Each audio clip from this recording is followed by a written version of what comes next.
Your lecturer is Jason M. Satterfield. He is a professor of clinical medicine at the University of California, San Francisco. One of his other great courses is Cognitive Behavioral Therapy, Techniques for Retraining Your Brain. These lectures are not designed for use as medical references to diagnose, treat, or prevent medical or mental health illnesses or trauma. If you have questions about the diagnosis, treatment, or prevention of a medical condition or mental illness, you should consult your personal physician or other mental health professional.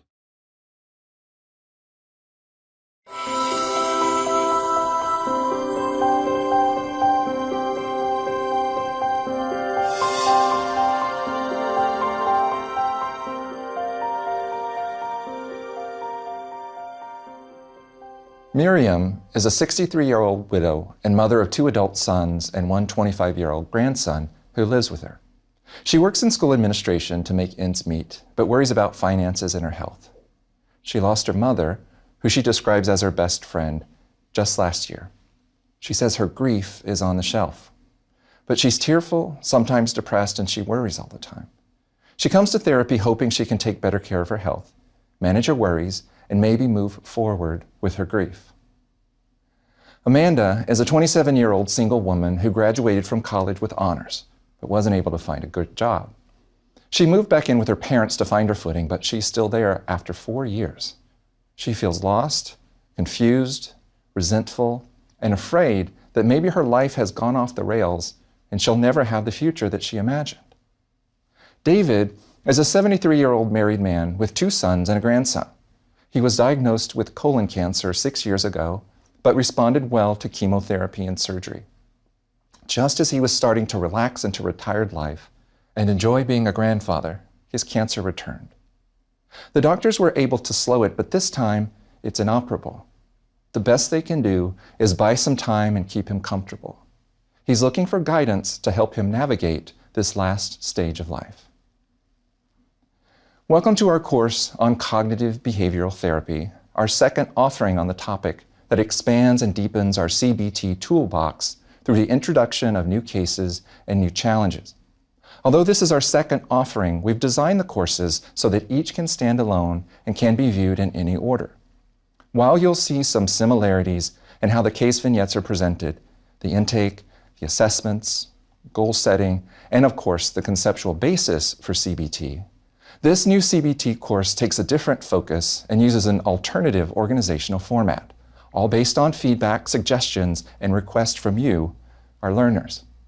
For this skills-based course, the CBT Toolbox will be our organizing principle.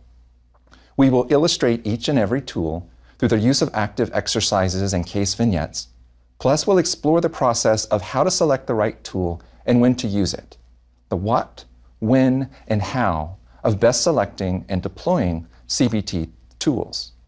If you are interested in the history of CBT, its conceptual underpinnings, evidence supporting its use for various psychopathologies, or a detailed exploration of psychological assessments and case formulation, I encourage you to review our first CBT course.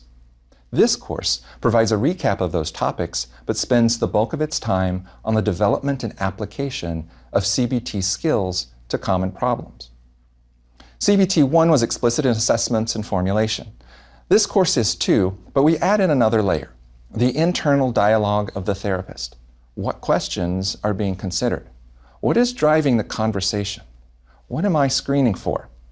How am I interpreting things? Whenever possible, I'll be both therapist and narrator. I'll think aloud so you can hear exactly what I'm doing and why I'm doing it. Now, the purpose for this sharing and transparency is to ultimately help you to become your own therapist. We want to give CBT away. We all do our own therapy to some extent all the time, so thinking out loud is my way of offering one model of how that might be done. With that said, I want to be clear that this course focuses less on mental illness and more on everyday challenges that you might face. You might still see a therapist for those challenges. There's nothing wrong with that. But many folks will just try to work this out on their own or with the help of social supports. The course gives you the tools to structure and improve your efforts to help yourself or maybe to help those that you love. You'll also see that it's not just about facing challenges. It's also about creating and savoring positive experiences that bring happiness, satisfaction, and meaning. Psychology has been rightfully criticized for only focusing on the negative, life from 0 to -5. Here we will include the negative, but we'll also include the positive, life from 0 to +5. Who is the course for? It can be useful for many. It's not meant to be a standalone CBT training course for professional counselors and psychologists, although they too might be interested in seeing a model of how CBT might be done. This course is for people just like you, dealing with everyday challenges and wanting to do as well as possible. I'd also like to take a moment and thank the viewers of the first CBT course for all of their support and feedback. The focus of this course and the approach we will take is in large part based on their feedback. In a way, I think of this as a sort of open source CBT where everyone has chipped in to make it better. Throughout this course, we'll use patient clips as a way to illustrate key ideas and CBT skills. Our 3 main cases are Miriam, Amanda, and David, all described in the introduction to this lecture, but we will pull in other cases as necessary. Let's turn now to our first clip where we'll see Miriam learning about CBT. So in cognitive behavioral therapy, it tends to be shorter term, tends to be more structured, and it's focused on teaching and practicing skills. The idea is we'll teach some skills here, we'll talk about them, we'll tailor them, then you'll leave the session and you'll go and actually try them out in the real world. You'll come back next week, we usually meet every week or so, and you'll tell me how it went. You know, and sometimes it's an absolute success, sometimes it's a mix, and sometimes it doesn't work, right? But it's all grist for the mill, so it's a learning experience for both of us, and we'll make some adaptations, we'll change it, and you'll go back out and you'll try it all over again. Okay. And as we go, we'll be tracking your progress to see if you're sleeping better, you mentioned sleep, if your depression is getting better, if you're worrying less, or any of the goals that we've already established. But it's very much a partnership. We do this together. There's no mystery, there's no magic. It's just rolling up our sleeves and trying out some new skills so that you can face the things that you have to face outside of this room. Well, it sounds really good. Any questions about that at this point? Well, it sounds like a homework. You know, I procrastinate, right? So, good. So you're thinking ahead again. So this is good. So we can anticipate that when it's time for you to do your homework, you might put it off and put it off until the last. Okay, and then maybe the morning before your next appointment, you'll go, oh no, I have to do my homework. So let's just expect that that's going to happen, and I want you to observe it. I want you to write down details about it and come in and tell me what happened. And if it completely derailed you and you weren't able to do your homework, then we figure out a way to help you with it. If you were able to do part of your homework or all of your homework, we'll find a way to support that, of what strengths you were able to bring to the table. Like I said, it's all grist for the mill. A lot of times people don't do their homework, but then that's what we talk about. Why weren't you able to do the homework? And sometimes it's my fault because the assignment wasn't clear, right? Or it wasn't well matched to what you were able to do or what you needed. And sometimes it's procrastination, sometimes people forget, or sometimes, new things pop up in their life and those things take priority. Okay. So I don't want you to feel judged or graded. This is for you, about you, to help you. And if a homework assignment's not doing it, then we'll come up with something else. Okay. All right, sounds good. Well, homework assignments, what are we talking about? What are we talking homework, about?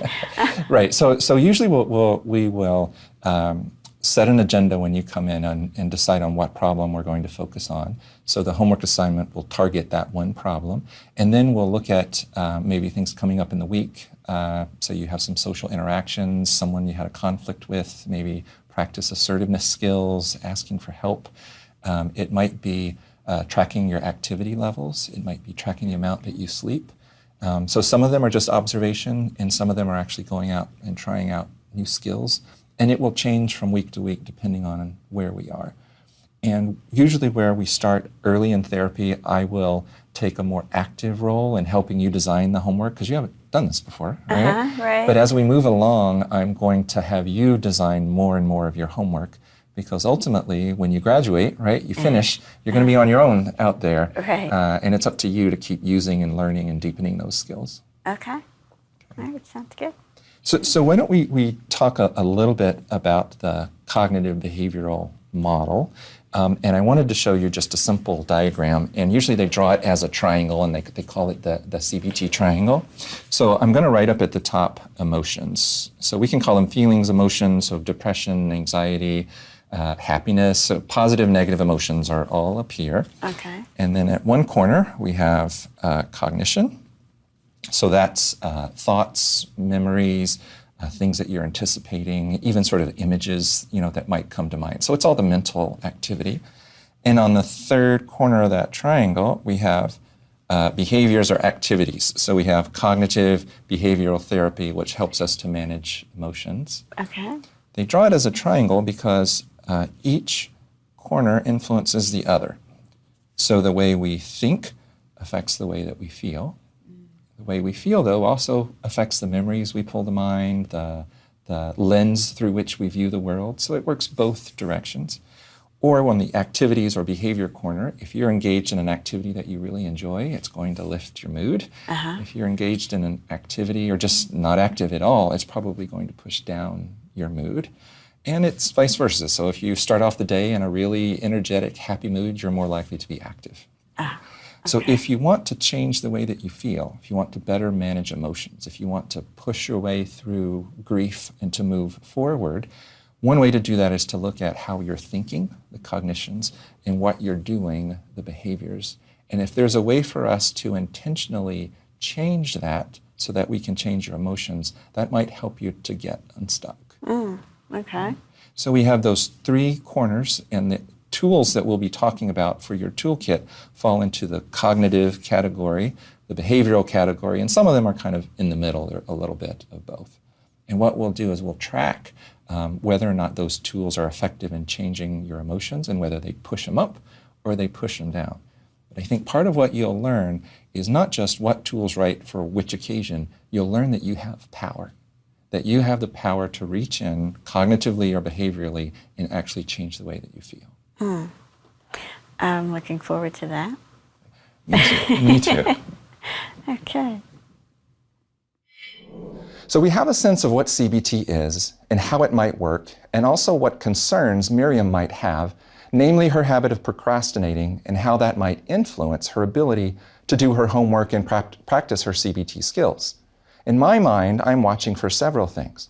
I've bookmarked the procrastination issue and will plan to address that when it first emerges. I'm also looking for her level of energy, her ability to concentrate, and the availability of her emotions. We will do a full assessment and see if a diagnosis is warranted, but I'm also learning who she is, what she needs, and how much I should push in helping her get unstuck. We're just starting, but I already have the sense that she's somewhat doubtful about therapy and quite worried about taking her grief off the shelf. So let's now turn to each of those corners of the CBT triangle and unpack them a little. Those corners, behavior, cognition, and emotions, will be key in helping us organize and use our CBT toolbox. So what are behaviors? Well, behaviors include all types of activities, large and small, either done alone or done with others. It includes things we have to do and things we want to do. It includes activities that give us a sense of connection or a sense of achievement. It includes both helpful and hurtful activities. What are cognitions? Also a broad category that includes any type of mental activity. And here that would include things like thoughts, images, memories, even music or fantasies. They occur on many layers of depth, from the surface automatic thoughts to lower conditional assumptions, and then at the core beliefs that we hold at our center. They include both cognitive content and cognitive processes, the thinking shortcuts that we make and how we make decisions. All are important, and understanding the various permutations will be essential. We are what we think, or as the Buddha purportedly said, all that we are arises with our thoughts. With our thoughts, we make the world. But what are emotions? Emotions are multifaceted sources of information that tell us something about ourselves, our relationships, or the world around us. You can think of them as a full-body weather report. They include sensations, feelings, thoughts, and behaviors. Examples would be sadness, anger, anxiety, happiness, or love. So we have the basics of the CBT triangle in place, and we will refer back to this triangle, a core piece of knowledge throughout the course. But let me share just a few other features of CBT and this course that I think might be helpful. I've already mentioned the focus on collaboration and partnership. My goal is to give you tools to help you become your own therapist. We will be goal-directed and symptom-focused, although not necessarily looking at mental illness. You should take notes, do homework, and do what you can to test out these new ideas. And remember that even if a bit of distress gets triggered, it might be helpful in the long run. Let's take a moment to introduce and think about what I call our CBT toolbox. Here we'll deposit all of the various tools we use throughout the course. Some of them will fit for you and some won't, but at least you'll have a full toolbox and the ability to choose whatever you need. Now, the foundation for our toolbox will include basic knowledge about CBT and the basic skills of self-assessment, goal setting, and self-monitoring, or collecting data about yourself or something related to your goals. Our CBT toolbox will have two primary compartments, cognitive tools and behavioral tools. Each of these will have two primary targets, emotion regulation and/or functional improvements. And by functional improvements, I'm referring to better performance at work, in our relationships, or being in better physical health. By better regulating emotions or improving our level of functioning, we are then positioned to accomplish just about anything we want. Getting a better job, forgiving a spouse, beating insomnia, or cultivating gratitude. So two compartments, cognitive and behavioral, and two proximal targets, emotion regulation and improvements in social, occupational, and physical functioning. I'd also like to say a quick word about the resource library we've been trying to create. Our first course, Mind Body Medicine, the Science of Optimal Health, was a sort of layperson's mini medical school that laid out the science of how the outside gets inside, or how our lives and experience influence our biological health and what we can do about it. Our next addition to the library was our first CBT course that heavily emphasized basic tools to retrain your brain away from depression, anxiety, anger, or maladaptive ways of coping. We leaned heavily on the cognitive and behavioral sides of the CBT triangle in that course, so our next offering focused on the third corner of the triangle, emotions. Boosting your emotional intelligence is all about emotions and emotion regulation, again with patient clips and clips from both movies and from the workplace. This course will be our fourth addition to our library of courses, and with it, we bring you the CBT Toolbox. Let's switch gears now and do a quick exercise that demonstrates some foundational CBT skills. Underneath both the cognitive and behavioral compartments of our toolbox, there are key ideas, knowledge, and foundational skills that need to be in place before you get to the more advanced tools. Let's start with what might seem deceptively simple, distinguishing between cognitions, behaviors, and emotions. Here's the exercise. I'm going to give you a list of words and ask you to classify the word as either an emotion, a behavior, or a cognition. Simple, right? Well, let's see. First word, sadness. Emotion, cognition, or behavior. Second word, worry. 3, calling a friend. 4, an image of a sick friend. 5, envy. And 6, jogging. So how'd you do? The first word was sadness, and that's an emotion. The second word was worry, and this one's a little bit tricky. Worry is a cognition, but behaviorists would tell us that it's a cognitive behavior. It's an internal behavior. So I think you get credit either way. It's a cognitive behavior. 3, calling a friend, that's a behavior. Having an image of a sick friend, that's a cognition. Envy, emotion, and jogging, well, that's a behavior. So let's see how Miriam did with a similar exercise. And we have a little exercise that we do to practice sorting into those different buckets. Would it be okay if we did that now? Just sort of a quick and easy exercise? Not to put you on the spot, but there's, it's all, like I said, grist for the mill. Okay. So I'm going to say a word and tell me if it's an emotion, if it's a cognition, or if it's a behavior. And there might be a few tricks in there. So, or none of the above, or maybe it's more than one. So just anything goes. Okay. Sadness. Emotion. Emotion, correct. Why do I bother? I don't know. Where did that fit? So that would be a cognition. So if you think to yourself, why do I bother? Why do I do this? Okay. So it's a thought, it's a sentence that runs through your head. Okay. Sleeping. That's not an emotion. Nope, not an emotion. So you got two other possibilities, right? Cognitions or behavior? Behavior. So sleeping is a behavior. How about crying? I think that's both. It's an emotion, but it's also a behavior. So we think of crying as a behavioral response to an emotion. So it's a behavior, and it's often from sadness, right? We said sadness is an emotion, but it could be happiness or joy too. Depends on what kind of tears you have, right? So so crying we would think of as a behavior. How about I really miss you? Emotion. So that one again, think of thoughts as sentences that we say to ourselves. And there are emotions tied to that thought. But I miss you would be a thought. Okay. How about I hope he's okay? That would cognition. That's a cognition. So that's you're having the thought. You're getting it. You're getting it. How about anxiety?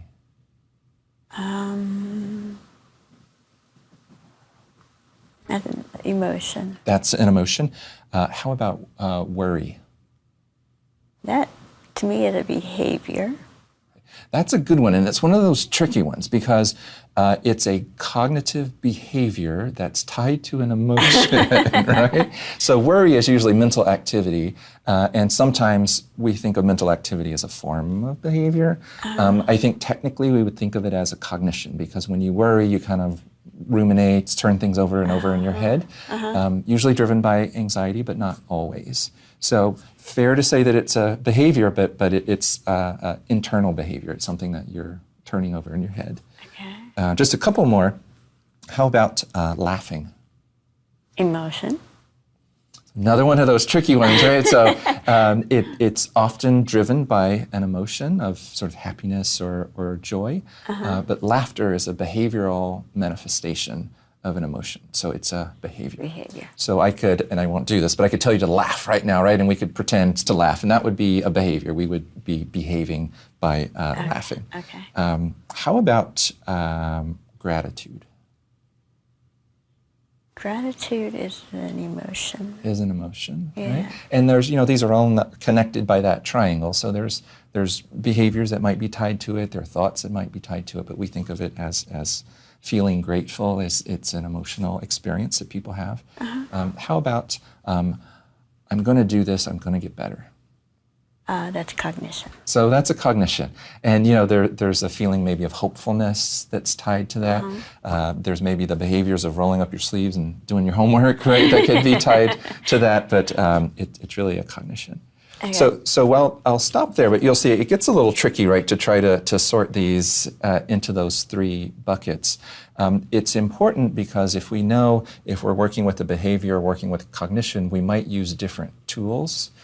Or if it's an emotion we're trying to tackle, we would probably not try to hit the emotion immediately, but we would look at the associated cognitions or behaviors. Okay. So we'll just, as we go along, we'll keep working on sorting and practicing sorting.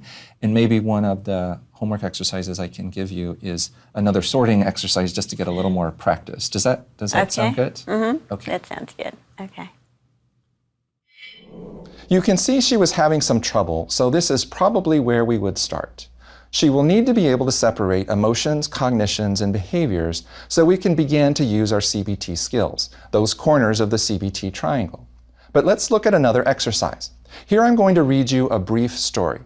I want you to give me an example of an emotion, behavior, and a possible cognition that you derive from this story. Here's the story. Sally was gloomy. It had rained all day, and all she had done was look out the window and sigh. Why does it always have to rain on my birthday? Okay, simple story. So let's see what we have. What was an emotion? Well, she's feeling gloomy. Maybe that's sad, dejected, disappointed, self-pitying, or just bored. Her behavior was looking out the window and sighing. Her cognitions? Well, we'll have to guess a bit, but it might be something like, why does it always rain on my birthday? Poor me, this is so terrible. Pulling these elements out of a story will prove particularly important as we begin to listen to our own stories and try to pull them apart. Let's go back to the cases we're following. They all hope to change behavior, emotions, and maybe relationships in some way, presumably by changing their minds and their brains. But how? I would posit that just as our brains can be exercised or trained to improve cognitive function, we can also train our brains to improve motivation, management of emotions, interpersonal and occupational skills, and even improve our physical health. We know that social interactions, our relationships, have the power to change our brains. We know that schools, seminars, and trainings can facilitate a sort of rewiring as we learn new skills. It would follow that a therapy and skill set like CBT might do the same. Where we will go next with Miriam is to have her start collecting data on herself, on the building blocks of behavior and cognitions, by doing something called self-monitoring. This can be done in a sort of diary or journal, or you can use a structured checklist. Common targets for self-monitoring include mood, activities, sleep, pain, and cognitions. Most likely not all at once, but at least one or two of these. Self-monitoring can be as simple as rating your daily mood on a 1 to 10 scale, or as complex as writing down all the thoughts you can capture during a busy hour at work or after a social event. More generally, it's a good idea to keep a journal whenever you're learning a new skill set. You can use it to summarize lessons, write down questions, jot down free associations, and just generally note any progress, obstacles, or observations. I'm a big fan of writing, but I think the act of thinking, organizing, and composing will help you to understand and internalize the skills that we will discuss. I'm sure all of this is sounding highly structured and maybe a bit reductionistic, and it is. But let me say from the outset that we're not just going for cold, detached rationality. We're hoping for something called wise mind. Imagine you have an emotional mind and a logical mind. Both can be important, but is there a middle road that draws from both? This is where we find wise mind. Wise mind is like diving underneath a surging wave. You still feel the pull, but you aren't knocked over. It uses both logic and emotion. So how can you get the most out of the course? Well, practice, practice, and more practice. It is essential that you apply the knowledge that you learn. How many of us took a language class in high school? How much of that language do we remember? It's all about practicing and using it or losing it. Interleaved practice seems to be the most effective. In tennis, it's better to learn the backhand and the forehand at the same time. Learning one skill helps the other. The same will be true here for our cognitive and behavioral skills. We'll do an overview of skills, then show complex and realistic applications via cases. As the course progresses, I'll step back further and further and ask you to step up and decide what would be best for the cases we are following. It will be important to keep a positive attitude as you work through the course. Accept what you're able to do and know that you can repeat, review, and revisit as many times as you want. And remember the words of Fritz Perls, change is hard, real change is real hard. As we learn about how thoughts and behaviors influence emotions and motivations, you'll be having thoughts and feelings about feelings. This course will trigger ideas, excitement, boredom, agreement, or even outrage. It's all grist for the mill, and you'll hear me say that a lot. It's cognition in action. Use it as a real-world CBT opportunity to dig deeper, to understand your response, and to possibly control it. But why am I really doing this course? Well, at the risk of sounding like a convert, I'm doing this course because CBT works. It's been enormously helpful for me personally and for my family. It's helped my students, my mentees, my patients, my coworkers. But I hear over and over and over again that it's really hard to find a good CBT therapist. So consider this course a way for us to bring CBT to you. Please use it as you wish to help yourself or to help others. Let's end with a short clip from Miriam. She's a bit wobbly, but she's had the courage to get started. Let's listen. Ms. Byers, welcome. I'm Dr. Satterfield. It's so good to see you today. Nice to meet you, Dr. Satterfield. I've been looking forward to this for a long time. Good. Well, I apologize about the wait. I know that you waited for a while, but you're here today, and I'm excited to begin, and we can roll up our sleeves and see what we can do. Well, thank you. I've been delaying coming to talk with anyone, but I just decided that it was getting harder and harder, so I thought I would come and talk to you and see if maybe I could get better. Okay. Okay. All right. Well, I know the hardest part is getting started, and you are here, and like I said, you're welcome. The only thing on our agenda today is to find out how I can help you. So we have about an hour just to get to know each other, to set some goals, and talk about what might be coming next. Does that sound okay? Okay, yeah. In our next lecture, we'll cover the basics of assessment, including the types of data, both implicit and explicit, that we might use. How will you measure up? Join us to find out. Thank you.